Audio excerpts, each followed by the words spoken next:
They sold her for the price of a mule. 19 years old, with hair as black as a raven's wing and eyes the color of new spring leaves, and her own stepbrother traded her away like livestock. Her name was Elena Morrison, and the life she knew was over. It ended the moment Marcus slammed the kitchen door, his face a thundercloud of rage. In his fist, a crumpled letter. In her belly, a secret that was about to destroy everything. "So it's true," Marcus spat, his voice cracking like a whip through the small Montana farmhouse. He threw the letter on the table. It was from a peddler, a man named Thompson, a man who had whispered promises to Elena under a summer moon. A man who was now, according to the letter, married to a woman in California. Elena's mother, Margaret, wrung her hands. "Marcus, please." But Marcus was a storm that couldn't be calmed. His voice boomed. "Your daughter has brought shame on this family, carrying the child of a man who won't even claim her." In the corner, her stepfather, Samuel, a man withered by sickness, could only watch. His strength was gone, his authority a ghost. Elena lifted her chin, a flicker of defiance in a sea of fear. "I loved him. He said he would return." Marcus laughed, a bitter, ugly sound. "Love? You opened your legs for a traveling salesman's pretty lies, and now the whole town knows. Mrs. Henderson saw you sick behind the general store. The pastor's wife is gossiping about your loosened corset. We're a joke, Elena, a disgrace." Her mother pleaded, tears carving paths down her weathered cheeks. "She's with child, Marcus. She needs our protection." "Oh, she'll have protection," Marcus said, and the look in his eyes was colder than a winter grave. "But not here, not where everyone can point and whisper and count the months." A chill, sharp, and terrifying snaked up Elena's spine. "What do you mean?" Marcus smiled, but it was a smile with no warmth, all teeth. "I've made arrangements. There's a man up in the mountains, Jonas Blackwood, lives alone, a hermit. His family died some years back." "No," Margaret gasped. "You can't send her to a stranger." "I can and I will," Marcus snapped. "He needs a housekeeper. He's paid good money for one. What he doesn't know is she comes with extra baggage. But that'll be his problem, not ours." The room tilted. Elena's legs felt weak. "You're selling me?" "I'm salvaging this family's reputation," he corrected, his voice like ice. "You leave at dawn. 1 bag." Her voice trembled, but she found it. "I won't go." Marcus's hand drifted to the pistol at his hip. The threat was unspoken but absolute. "You will, or I'll drag you there myself. Try to run, and you'll only bring more shame. And you know what I do about shame." The truth was a suffocating weight in the tiny room. On the frontier, a woman's virtue was everything. A family's honor was their currency. Elena's mistake wasn't just a mistake. It was a catastrophe. And Marcus, her stepbrother, was the one holding the axe. As she packed, her mother slipped into her room, pressing a small bundle of money and a cameo brooch into her hand. "I'm so sorry, my girl. If I were stronger—" "It's not your fault, Mama." Elena memorized her mother's scent, lavender and lye soap, a smell like home and safety, a smell she might never know again. Marcus appeared in the doorway, a dark silhouette against the lamplight. "Enough. She needs to rest." The door closed, and Elena was alone with her terror.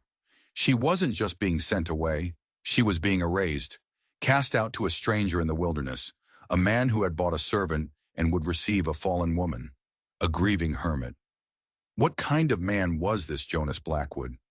What would he do when he found out her secret? The coyotes howled outside, a lonely, mournful sound that echoed the despair in her own heart. This wasn't just punishment. This felt like a death sentence. The journey into the mountains was a descent into hell. The wagon, driven by an old man named Hosea, who'd known her since she was a girl, creaked and groaned up a trail that was little more than a scar on the landscape. Hosea was kind, but there was a pity in his eyes that was almost worse than Marcus's anger. He offered her food she couldn't eat and blankets that couldn't warm the chill deep in her bones. "Have you met him?" she finally asked, her voice small against the vast, indifferent wilderness. "This Jonas Blackwood?" Hosea was quiet for a long time.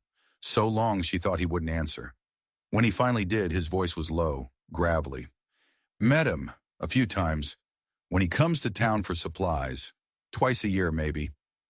He spat a stream of tobacco juice over the side of the wagon. Keeps to himself. A hard man. They say his family in a died. Cholera, they say, Hosea said, but he wouldn't meet her eyes. Took his wife, Sarah, and his little girl. 5 years back now. He shook his head.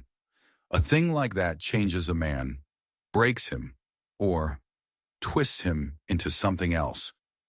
Something in his tone made the hair on Elena's arm stand up. What do you mean, twists him? Hosea just clicked his tongue at the horses, urging them on. Some folks in town have other ideas about what happened up on that mountain. The cholera came and went awful fast, and no one ever saw the doctor go up there. Just Jonas, coming down a month later to file the death certificates. Alone. An icy dread, colder than any mountain wind, gripped Elena. What was he implying?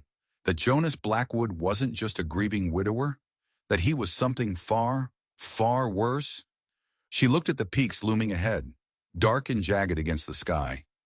They didn't look like a sanctuary. They looked like teeth. Hosea seemed to sense her fear. He reached into a crate beside him and pulled out a small, sharp skinning knife in a worn leather sheath. He pressed it into her hand, closing her fingers around the handle. Just in case, he said, his voice barely a whisper. A woman alone needs protection, sometimes from more than just wolves. The cold steel felt heavy in her hand, a terrible, necessary weight. She was being delivered to a man the town whispered about, a man so isolated that anything could happen, and no one would ever know. The wagon wheels moaned a funeral dirge as they climbed higher, leaving the world behind. Marcus hadn't just sold her, he had fed her to the wolves, and she was beginning to suspect Jonas Blackwood was the most dangerous wolf of them all. The Blackwood place wasn't a cabin, it was a fortress. Built from massive, dark logs, it sat on a rise overlooking a small, unnervingly beautiful valley. It was solid, imposing, and utterly silent. Smoke curled from the chimney, the only sign of life. As Hosea pulled the wagon to a stop, the front door creaked open. A man stepped onto the porch. Jonas Blackwood. He was tall, broader than she'd expected, with the kind of raw strength that comes from a life of hard labor.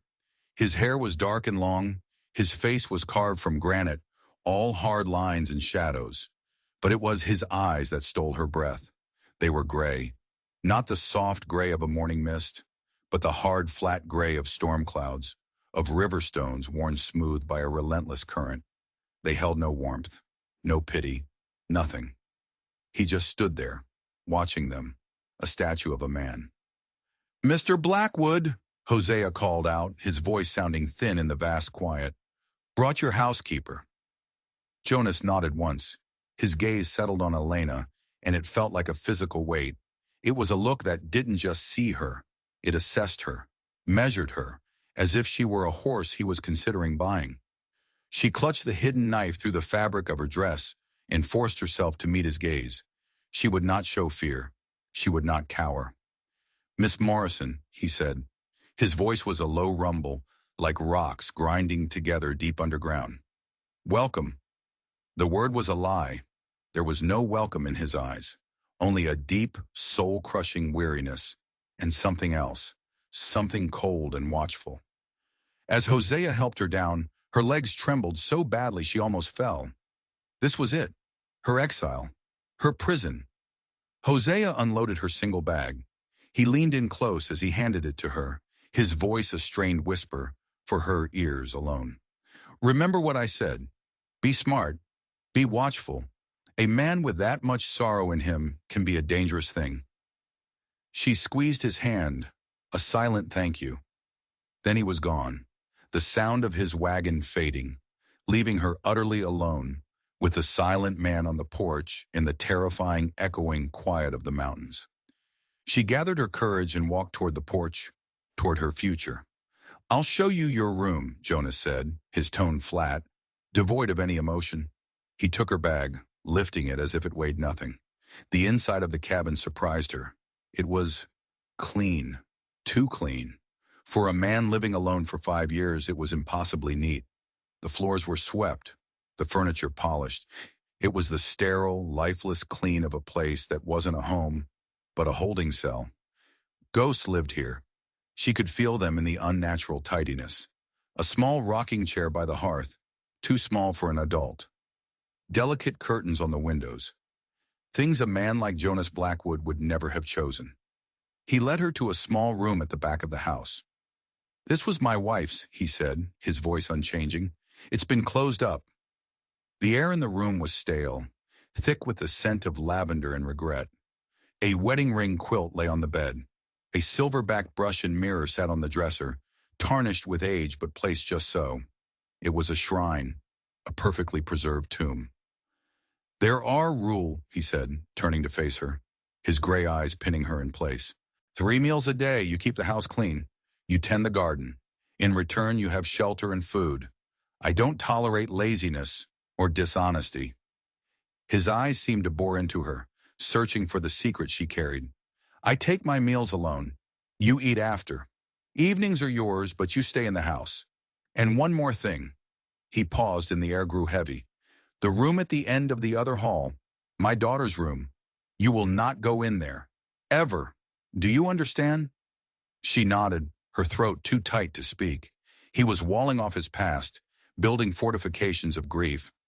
Or was he hiding something? He showed her the kitchen. It too was clean, organized but unused. The larder was stocked with basic, non-perishable goods. Flour, beans, salted pork. The food of a man who eats to survive, not to live. Her new life began in that silent, sterile house. She cooked for him. She'd ring a bell on the porch, and he would appear from his workshop, a lean-to attached to the barn. He would eat every scrap of food she placed before him, his face an unreadable mask, and then disappear again, sometimes leaving a single, surprising word hanging in the air. Good. Days bled into a week. She worked until her body ached, grateful for the exhaustion that allowed her to sleep. She scrubbed and polished and weeded, trying to breathe life into the dead house. But its oppressive silence pushed back. She never saw him relax. He was always working, always watchful. And at night, she would lie in his dead wife's bed, one hand on her growing belly, the other on the knife under her pillow, and listen. Sometimes she heard things. A floorboard creaking in the main room long after he should have been asleep. A low sound, almost like a man humming a sad, tuneless song, coming from the direction of his workshop. One afternoon, she found him behind the chicken coop.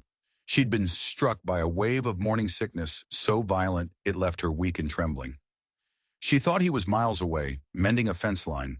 But suddenly he was there. He didn't say a word. He just handed her a dipper of cool water from the well. "You're ill," he stated.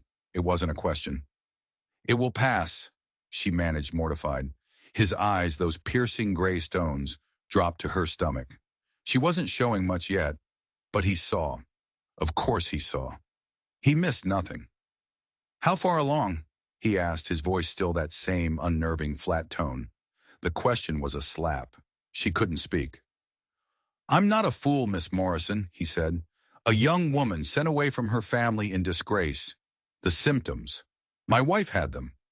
His wife, Sarah, the ghost that haunted every corner of this house. 3 months," she finally whispered. "Maybe 4. He was silent for a long moment, his gaze unblinking. She braced herself for the rage, for the disgust, for him to cast her out right then and there, to leave her to die in the wilderness. But what he said next was more terrifying than any anger. He took a step closer, his shadow falling over her. His voice dropped to a low, intense whisper she had never heard before. "Who was he?" "A traveling merchant," she stammered. "He promised." "Promises," Jonas cut her off, and for the first time, a flicker of something raw and dark crossed his face. It looked like fury, but it wasn't directed at her. "They are cheap, aren't they?" He stared at her, a strange, calculating light in his eyes. Then he seemed to make a decision. "Rest," he said, his voice returning to its usual flat monotone. "The work can wait. There's ginger root in the larder. It helps." He turned and walked away, leaving her stunned and trembling. He wasn't casting her out. He wasn't angry at her. He was accepting it, but why? Why would this cold, broken man accept another man's child into his house? That evening, a rocking chair appeared in the kitchen. Not the tiny one by the hearth, but a sturdy, full-sized one, placed near the warmth of the stove. He never said a word about it, but she knew. He had put it there for her. The kindness was a poison. It was more frightening than his silence. It felt like a trap. What did he want from her? What did he want with her child? A man who the town whispered had murdered his own family was now making a place for hers. The pieces didn't fit, and Elena knew, with a certainty that chilled her to the bone, that she was in more danger than she had ever imagined. The secrets of this mountain, and of the man who ruled it, were far from over. The weeks that followed were a strange, silent dance of tension and unsettling kindness. Jonas Blackwood never spoke of her pregnancy again, but his actions screamed his awareness. He started leaving things for her: a brace of rabbits, already skinned and cleaned, on the kitchen step, a pail of wild berries by the door, a freshly cut stack of firewood, smaller and easier for her to carry, next to the main woodpile. These were not gifts given face to face. They were offerings left by a ghost, discovered when she was alone. It was as if he couldn't bear the intimacy of a direct act of kindness. Or perhaps, she thought with a shiver, he didn't want her to see the look in his eyes when he gave them. The house remained a tomb, but she was slowly learning its secrets. She found a crate of his wife's belongings tucked away in the attic. Beautifully embroidered linens, books of poetry, and a small leather-bound diary. Elena's heart hammered against her ribs. This was it. A window into the soul of the woman who had lived and died here. A way to understand the man who now controlled her fate. Her hands trembled as she opened it. The handwriting was elegant, feminine. The first entries were filled with the hopes and fears of a new bride, a city girl from Boston named Sarah, trying to make a life on the harsh frontier with a quiet, intense man she was still getting to know. October 12th, 1867. Jonas finished the cabin today. He built it all with his own hands. When he carried me over the threshold, I cried. He thought I hated it, but I told him no one had ever built me a home before. I saw something in his eyes then, a deep, fierce love that frightens me as much as it comforts me. Elena read on, devouring the pages. She read about the birth of their daughter, Mary, about the love that had clearly grown between the quiet mountain man and his city-bred wife. It was a love story, beautiful and heartbreaking. But then, the tone began to change. The entries grew shorter, more frantic. The elegant script became a jagged scrawl. May 5th, 1868. Jonas has grown so quiet lately. He watches me. Sometimes I wake in the night and he is just standing in the doorway, staring. He says he is just checking on me and the baby, but his eyes, they look so dark. The solitude of this place is beginning to weigh on me. It presses in from all sides. June 21st, 1868. Mary has a cough. A small thing, but it terrifies me. Jonas says it is nothing, that all children get sick, but he won't take us to town to see the doctor.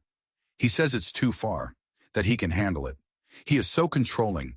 He wants to keep us here, all to himself, trapped. Elena's blood ran cold. This wasn't the diary of a happy wife. This was the diary of a prisoner. She flipped towards the end, her fingers shaking. The last few pages were filled with a palpable terror. August 10th, 1868. He knows I want to leave. I saw him watching me pack a small bag for Mary. He didn't say anything, just stood there with that flat, dead look in his eyes. Later, I found the bag unpacked, its contents put away. He is a cage, and he has locked the door. August 15th, 1868. I fear for my life, and for Mary's. The man I married is gone. In his place is a monster, a possessive creature of the mountain. There is a darkness in him I never saw before. If anything happens to us, know that it was not an illness. It was him. He will not let us go. He would rather see us in the ground than let us leave this place. The final entry was a single, terrifying line, scrawled so hard the pen had torn the page. August 17th, 1868. He's coming. Elena slammed the diary shut, her heart a frantic drum against her ribs. She felt sick, The town whispers. Hosea's warning. It was all true. Cholera hadn't killed Sarah and Mary. Jonas Blackwood had. He was a murderer. A monster who had killed his family to keep them from leaving him. And now she was here. Trapped. Pregnant. A replacement for the wife he had buried. The rocking chair in the kitchen, the fresh meat, the firewood. It wasn't kindness. It was a predator tending to its catch. He was keeping her healthy, keeping her strong. For him, for the baby. His baby in his mind. A new family he could lock away from the world. Panic, cold and sharp, seized her. She had to get out. She had to escape before the winter snows trapped her here for good. Before her baby was born into the hands of a monster. She began to plan, her mind racing. She started hiding food, strips of dried meat, hard biscuits, tucking them away in a small bundle under a loose floorboard in her room. She watched Jonas, studying his routines with a new, terrified intensity. He left every third day to check his trap lines on the far side of the mountain. It was a full day's journey. That was her window, a single day to get as far away as possible. His kindness became a torment. Every time he left a pail of fresh milk on the step, she saw Sarah's terrified face. Every time he spoke a quiet word of approval about her cooking, she heard the final, desperate entry in the diary. He's coming. One evening, as she worked in the garden, he came and stood beside her. The setting sun cast his long shadow over her. "You've done good work here," he said, his voice that low rumble. "The garden hasn't looked this alive since Sarah." Elena's hand tightened on her trowel, her knuckles white. She could feel the knife she now carried tucked in her waistband, pressing against her skin. "You're not what I expected," he said, his gray eyes fixed on her. "Neither are you," she thought, a scream of terror trapped in her throat. "Winter will be here soon," he continued. "We need to be prepared." We. The word was a chain, binding her to him, to this place. He was talking about the future, their future, a future she would not live to see if she stayed. That night she found him in his workshop, sanding a piece of wood with long, steady strokes. He was building something. She crept closer, peering through the dusty doorway. It was a cradle. He was building a cradle for her baby. The wood was a beautiful, smooth pine, and he was sanding it with a craftsman's loving care. The sight of it, so tender and so menacing, broke something inside her. He wasn't just a monster. He was a madman, building a cage for a new family, while the bones of his last one lay buried nearby. She backed away, silent as a shadow, her hand pressed against her belly, against the child he would never, ever touch. The first snowflake fell the next morning, a single perfect flake that melted on her hand. It was a warning, a death sentence. Winter was coming. Her time was running out. She had to run, now. She made her decision. The next time he left for the trap lines, she would go. It didn't matter if she was ready. It didn't matter that the nights were getting colder. It was now or never. 2 days later, he stood at the door, rifle in hand. "I'll be gone the whole day," he said. "Far Ridge. There's enough wood inside to keep the fire going. Bolt the door behind me." She nodded, her heart hammering so hard she was sure he could hear it. She watched him walk across the meadow and disappear into the tree line. The moment he was gone, she moved. She grabbed her hidden bundle of food. She pulled on her warmest cloak.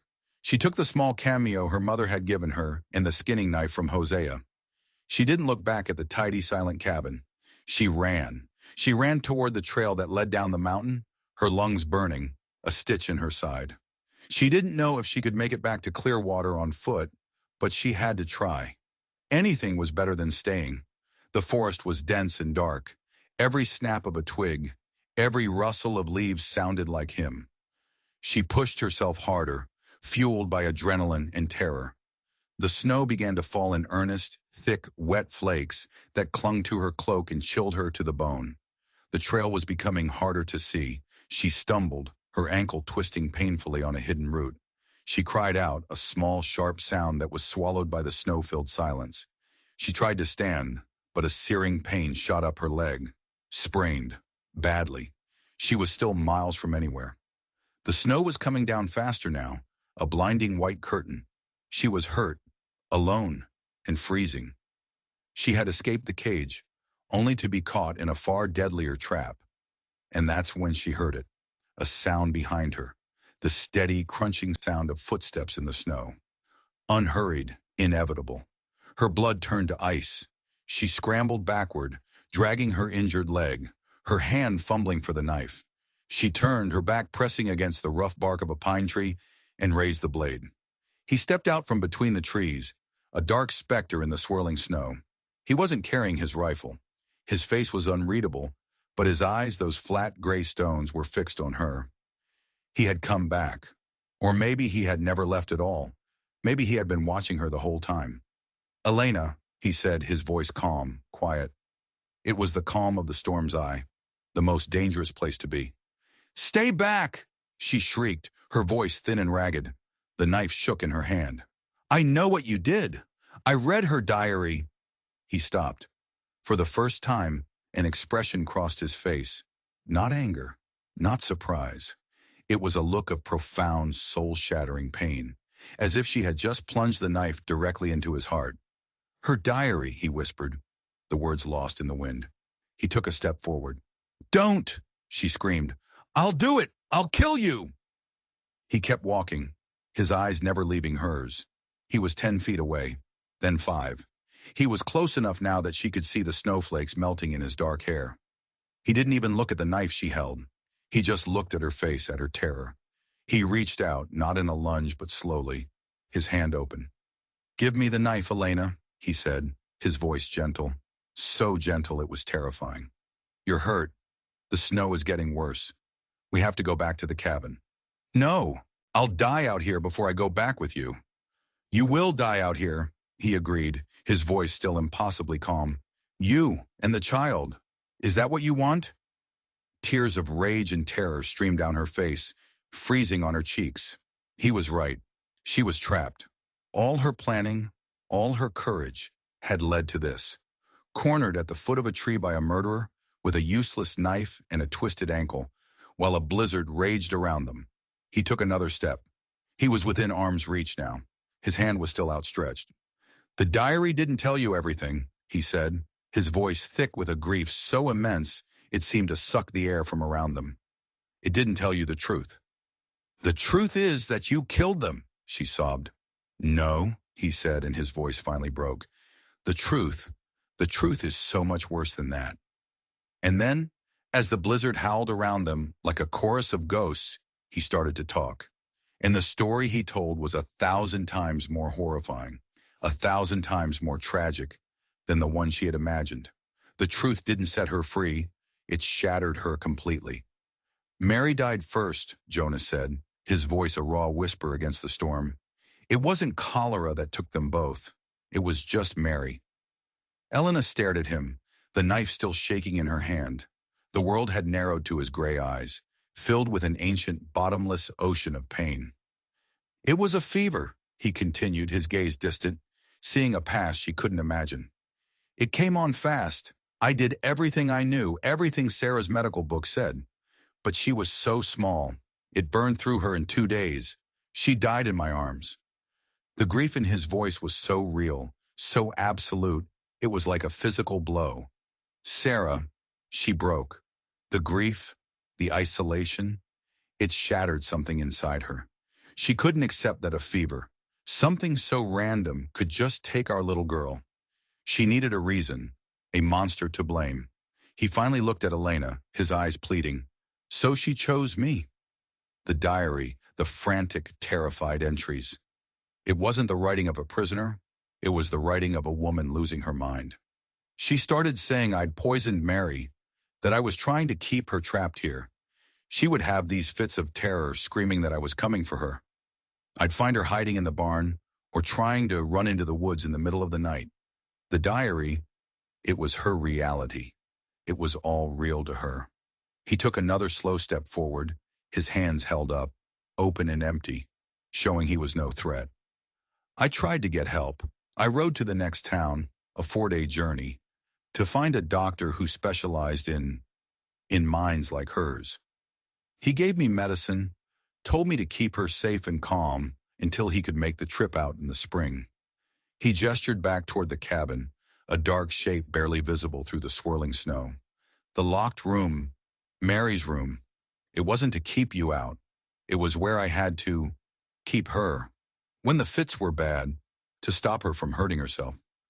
The door has a lock on the outside, Elena, not the inside. Elena's arm began to tremble, the weight of the knife suddenly unbearable. She died 2 months after Mary, Jonas whispered.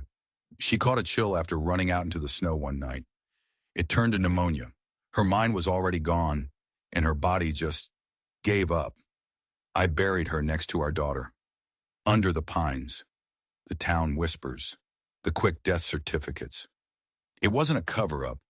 It was the desperate, clumsy act of a man so destroyed by grief, he couldn't face the questions, the pity. He had retreated into himself, into his fortress of solitude, and let the whispers become his reputation because it was easier than telling the truth. The diary, he said, his voice choked with emotion. I could never bring myself to burn it. It was the last piece of her I had. Even the broken parts. The entire world had been turned upside down. The monster she had feared was a man drowning in a sorrow she could barely comprehend. The kindness she had seen as a threat was the tentative outreach of a soul trying to find its way back to the light. The cradle. He wasn't building a cage. He was trying to finish a project he had started for the daughter he had lost. A final act of love for a ghost. A sharp, brutal pain suddenly shot through Elena's lower back, making her gasp. It was different from the pain in her ankle. It was deeper, a primal clenching that stole her breath. She dropped the knife. It fell silently into the snow. Her hands went to her stomach. Another wave of pain washed over her, more intense than the last. She cried out, stumbling forward. Jonas caught her before she hit the ground, his arms strong and steady around her. Elena, what is it? The baby, she gasped, her face pale, her eyes wide with a new kind of terror. The baby is coming. The storm raged. Her water had broken, and she was going into labor, here in the middle of a blizzard, at the feet of the man she had just tried to kill. All right, Jonas said, his own fear eclipsed by a sudden, fierce purpose. He swung her up into his arms as if she weighed nothing. The pain from her ankle was a distant, unimportant thing now. All right, we're going back to the house. I'll get you there. Just hold on. He carried her through the blinding snow, his steps sure and steady. He was no longer a ghost or a monster. He was a lifeline. He was her only hope. The journey back was a blur of pain and swirling snow. Each contraction was a wave that threatened to pull her under, and each time, Jonas's voice was the anchor. Breathe, Elena. Just breathe. We're almost there. He shouldered the cabin door open and carried her straight to his bedroom. The largest room with the biggest hearth. He laid her gently on the bed and immediately began building up the fire, his movements efficient and sure. I was with Sarah when Mary was born, he said, not looking at her, his focus entirely on the task at hand. I know what to do. He moved around the room gathering clean linens, boiling water, his grim, silent focus a strange comfort. This was a man who knew how to survive. He was a man who knew how to fight the wilderness, and right now her body was the wildest, most dangerous place on earth. Hours passed. The storm howled outside, a wild beast trying to claw its way in. The cabin groaned under the assault of the wind. Inside, a different kind of storm was raging. Elena's world shrank to the rhythm of her own body, the brutal, cresting waves of pain, and the brief, gasping moments of peace in between. And through it all, Jonas was there. He never left her side. He held her hand, his calloused palm a rough, steady comfort. He wiped her brow with a cool cloth. He coached her breathing, his voice a low, constant murmur against the screaming wind. Tell me about your home, he said during one of the lulls, trying to distract her. Tell me about the sea. I'm from Montana, she gasped. There's no sea. My Sarah was from Boston. She talked about the sea, the ships, said the air smelled of salt and adventure. He was sharing a piece of his ghost with her, using his past to comfort her present. As midnight came and went, the pain changed, intensified. It was time. You can do this, Elena. he said, his voice firm, his gray eyes locked on hers. You are the strongest person I have ever known. You survived your family's cruelty. You survived me. You can survive this. She bore down, a scream tearing from her throat, a sound that mingled with the howl of the wind. She pushed with a strength she didn't know she possessed, fueled by desperation and the quiet, unshakable presence of the man beside her. I can see the head, Jonas said, his voice thick with awe. Dark hair, just like yours. One more, Elena. Give me one more. With a final soul-splitting effort, she pushed. And then a new sound cut through the storm, a sound that silenced the wind, the fire, the pain, the sharp, indignant cry of a newborn baby. It's a boy, Jonas whispered, his hands impossibly gentle, clearing the baby's mouth and wrapping him in a clean blanket. His own hands were shaking. A healthy boy. He laid the tiny, squirming bundle on her chest. Elena stared down at the wrinkled, red face of her son, and the world fell away. He was perfect. He was here. He was alive. Tears of relief, of joy, of pure, overwhelming love streamed down her face. Jonas moved quietly in the background, tending to the necessary, grim details that followed a birth. When he was done, he stood by the bed, looking at her, at the baby, a universe of unspoken emotions in his eyes. What will you name him? He asked, his voice rough. She looked at her son, this tiny survivor born in the heart of a blizzard, delivered by a man who was also, in his own way, surviving. She wouldn't name him for the father who had abandoned him. She would name him for the man who had stayed. Jonas, she whispered. His name is Samuel Jonas. Jonas Blackwood looked down at the child, his child in every way that mattered. And for the first time since she had arrived on his mountain, Elena saw him smile. It wasn't a big smile. It was a small, broken, beautiful thing, like the first flower pushing its way through the snow after a long winter. The storm outside was finally breaking. The wind was quieting, its rage spent. And inside the cabin, in the warm glow of the fire, 3 broken souls, a woman, a man, and a newborn child, were no longer just surviving. They were beginning to heal. Together. In the quiet aftermath of the storm, a fragile peace settled over the cabin. The world outside was buried in a pristine, silent blanket of white. Inside there was only the crackle of the fire, the soft, suckling sounds of the baby nursing, and the steady breathing of 2 exhausted adults. Elena watched Jonas as he slept in the chair beside the bed.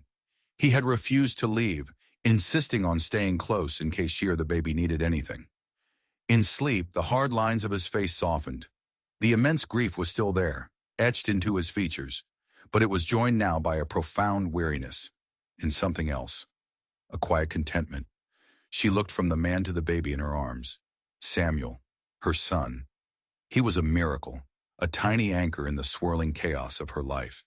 His presence made the past seem distant, and the future, for the first time, feel possible. When Jonas awoke, he didn't speak at first. He just sat there watching her and the baby, his gray eyes full of a quiet wonder. Can I? He asked, his voice still rough with sleep. He held out his arms. Carefully, Elena passed the swaddled infant to him. Jonas held the baby with a reverence and tenderness that made her heart ache. His large, scarred hands, hands that could build a house or fell a tree, looked impossibly gentle cradling the tiny form. Hello, Samuel Jonas, he murmured, his thumb stroking the baby's soft cheek. Welcome to the world. It's a hard place sometimes, but there's beauty in it too. Your mama can tell you all about that. Watching him, a widower who had lost his own child, holding her son with such love, Elena felt the last of her fear melt away, replaced by a warmth that spread through her chest. It was more than gratitude. It was a feeling she hadn't allowed herself to have since a smooth-talking peddler had lied to her under a summer moon. It was the dangerous, terrifying, wonderful feeling of hope. The days that followed were a quiet revelation. They fell into a new rhythm, dictated by the baby's needs. Their world became the warm, fire-lit cabin. The rigid boundaries they had lived with before, his table, her kitchen, his workshop, her rooms, dissolved. They were simply 2 people caring for a child. Jonas was a natural father. He walked the floor with Samuel when he cried, his low, rumbling voice seeming to soothe the infant. He learned to change swaddling with a clumsy but determined focus. He would sit for an hour at a time, just holding the baby, watching him sleep, his face a mask of profound concentration and wonder. Elena healed, her body slowly recovering from the birth. Her sprained ankle, almost forgotten in the drama, began to mend. But the deeper healing was in her soul. The shame and fear that had been her constant companions were receding, replaced by the fierce protective love for her child and a growing complicated affection for the man who had become her partner. One evening, about a week after Samuel's birth, Jonas sat across from her by the fire. Samuel was asleep in the cradle Jonas had finished the day after he was born, its wood gleaming in the firelight. "We need to talk," Jonas said quietly. Elena's heart gave a small nervous flutter. "When the snow melts and the pass is clear," he began, his eyes on the flames, "you'll be free to go." The words hung in the air between them. Go. She could leave. She could take Samuel and walk down the mountain and never come back. It was what she had risked her life for just a week ago. So why did the thought now fill her with a sense of desolation? "You could go back to your mother," he continued, still not looking at her, "or start fresh somewhere else. I'll give you money, enough to get you settled. No one has to know what happened here." She looked at this man who had saved her life, delivered her child, and cared for them both without asking for anything in return. The man who had shared the deepest, most painful secret of his life with her. The thought of leaving him here, alone again in his fortress of grief, was unbearable. "And you?" she asked, her voice soft. "What will you do?" He finally met her eyes. The raw loneliness in them was a punch to the gut. "I'll be all right. I was alone before." "Is that what you want, Jonas?" she asked. "For us to go?" He was silent for a long moment, his jaw working. "What I want," he said, his voice thick with emotion, "is for you and Samuel to be safe and happy. After what you've been through, what I put you through, you deserve that. You deserve a life away from all this sorrow." "There is no sorrow here," she said, and she was surprised to find she meant it. "Not anymore." She gestured around the room at the warm fire, the sleeping baby at him. What if this is where I'm safe? What if this is where we're happy?" He stared at her, a fragile hope dawning in his weary eyes, a hope so new and so vulnerable it was almost painful to see. "Elena," he whispered her name like a prayer. "Your brother sold you to me.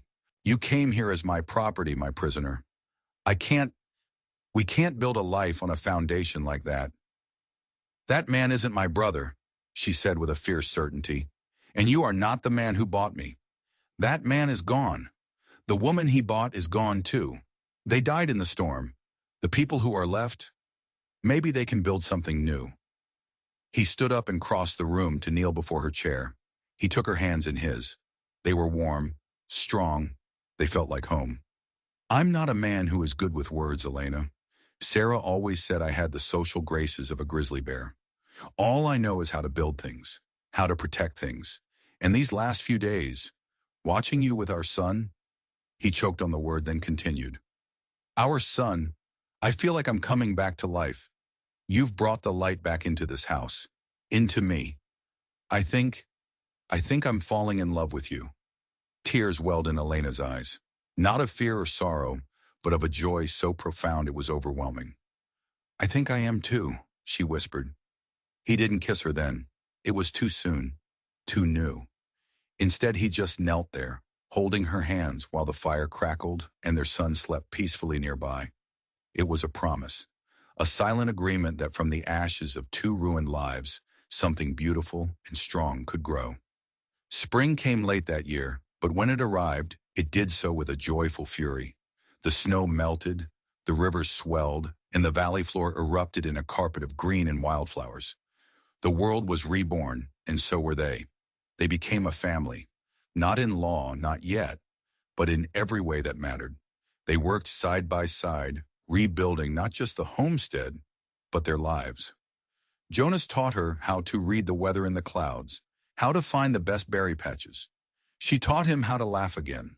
Small, rumbling chuckles at first that slowly grew into full, deep laughter that filled the cabin with warmth. Their love grew slowly, naturally, like the seedlings in the garden Jonas had expanded. It was a love built not on pretty promises, but on shared survival, mutual respect, and the quiet, everyday acts of caring for each other and their child. One day, Hosea's wagon appeared at the bottom of the trail. He had come as soon as the pass was clear, his old face etched with worry. He expected to find a grave, or worse. Instead, he found Elena on the porch, glowing with health, with a beautiful baby on her hip and Jonas Blackwood beside her, his arm resting protectively on her shoulder. Hosea's jaw dropped. He looked from Elena to Jonas, to the baby, and back again. A slow, incredulous grin spread across his face. "Well, I'll be," he muttered, shaking his head in wonder. "Looks like this mountain grows more than just timber." Hosea brought news from town. Marcus, it turned out, had not just been cruel. He had been a fool. His ambition had outstripped his sense. He'd been caught embezzling from the town bank, trying to fund a series of bad investments. When his crimes were discovered, he had fled in the night, leaving behind a mountain of debt and a reputation in tatters. He was a wanted man. Her stepfather, Samuel, broken by the shame, had passed away a month later. Her mother, Margaret, was now alone. Elena felt a pang of sorrow for her mother, but for Marcus, she felt nothing but a distant, cold pity. His obsession with reputation had been his ruin.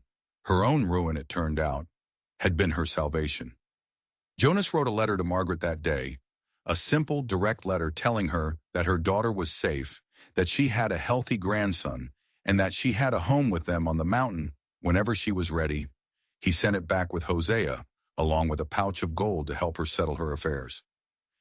That evening, as they sat on the porch watching the sunset paint the peaks in shades of rose and gold, Jonas turned to her. He held a small, intricately carved wooden bird in his hand, a meadowlark. "I carved this for you," he said, his voice a little shy. "They're the first birds to sing in the spring, even when there's still snow on the ground. They remind me of you." He took her hand and pressed the bird into her palm. Then he looked her in the eye. "I know our beginning was wrong, but I want to make it right. Elena Morrison, will you do me the honor of becoming my wife? Will you and Samuel take my name and let me protect and love you for the rest of our days?"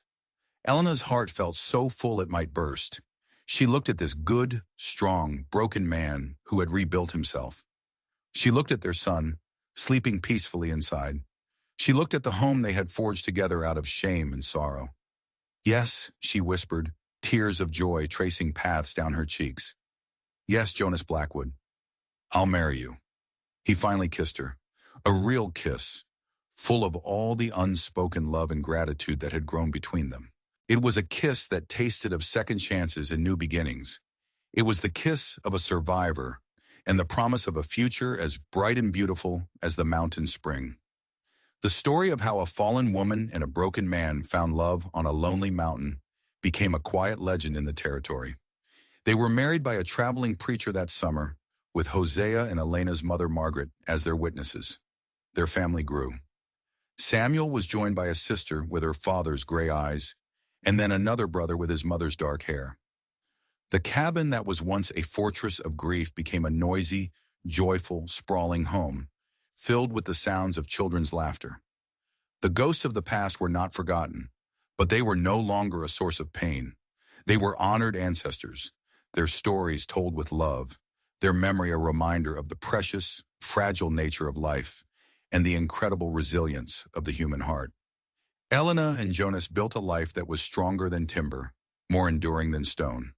It was a life built on a terrible lie, but redeemed by an even more powerful truth. That love, true love, isn't about perfect beginnings. It's about surviving the storms together and having the courage to plant a garden in the ashes. This story is a powerful reminder that sometimes the greatest punishments lead to the most unexpected blessings, and that the most broken people can be the most capable of love. It makes you wonder, doesn't it? What secrets are hidden in the quiet, lonely places of the world?